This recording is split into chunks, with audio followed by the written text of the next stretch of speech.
because it actually explains the question here. But, and if thou marry, thou hast not sinned. So although he's telling the person that's loosed, don't bother seeking somebody, then he says, if you do decide to do it, there's no sin.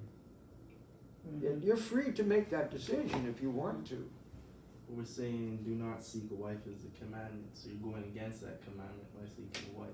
So there's sin on one side of it. Right.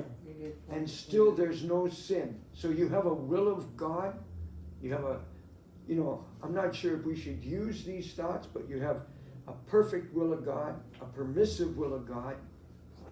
You know, like God still allows that. Yeah. It may not be perfect for you, like what God had intended for you, but yeah. Because I was gonna say, maybe in the state where you're loosed, you didn't want a wife, but then later on in the years you wanted a wife.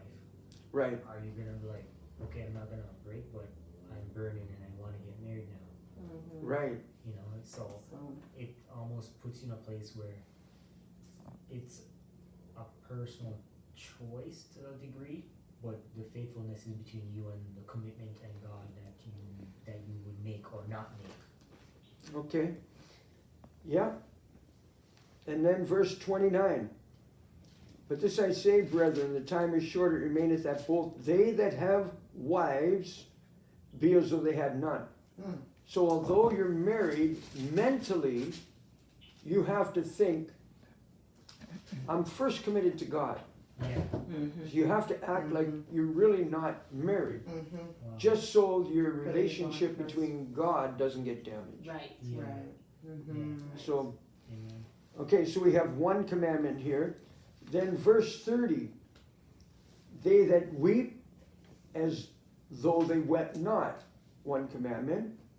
They that rejoice as though they rejoice not, two. And they that buy as though they possess not, three. Okay, so let's break it down a little bit. People are weeping, but they're not necessarily weeping for the right reason. Right? And people are rejoicing, but not necessarily for the right reason again. So, what are some of the things you're going to weep about that maybe you shouldn't weep about? Losing a job. No, your husband might not be giving you attention. time to go out to preach the gospel, attend ministries, or he might fight you on the word of God. That's good weeping. If you Okay. weep about that, that's good. Yeah, that one's good. Yeah. But let me give you an yeah. illustration. I went down to New York. I was down in the Bronx.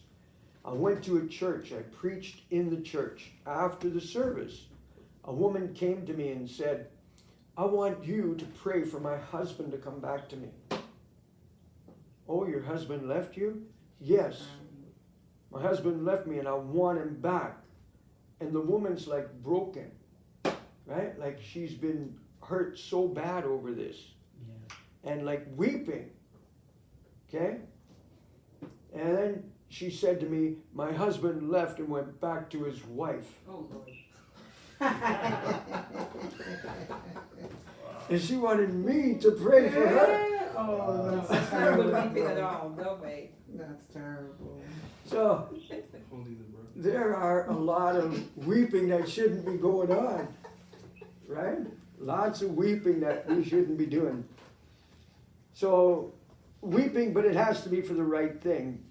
And rejoicing, it has to be for the right thing. And when you possess, you shouldn't put your faith in what you possess. It should be in God. So as though you don't own nothing. Right. That one I get. Yeah, very well. And then verse 31, they that use this world as not abusing it. So there's one commandment here. If you're going to use the world, you're not allowed to abuse the world. But we already did abuse the world. So abusing the world, you can think there are people that actually have a lot of money and they can They can go into a whole city and make everybody their slave if they want. They've got that much power. They can really be abusive. They can build a factory and pollute the world, Oh. pollute the rivers. Yes, And for the sake of money, don't care. don't care. Yeah, don't care about the people. So and they're don't care about using the the world. land. Yeah, use the world to get what they want, and they really become abusive. Now in verse 32, is this a commandment? But I would have you without carefulness. Is that a commandment? He that is unmarried care for the things that belong to the Lord, and that he may please the Lord. So is there a commandment here that we should be without carefulness, or is this an expression that Paul is saying, my desire is that you wouldn't really fall into the cares of the world?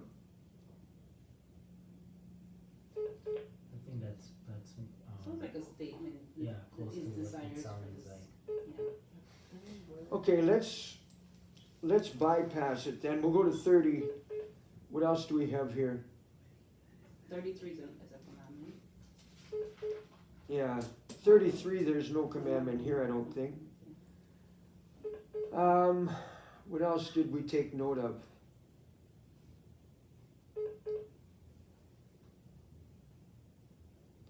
Okay, 36.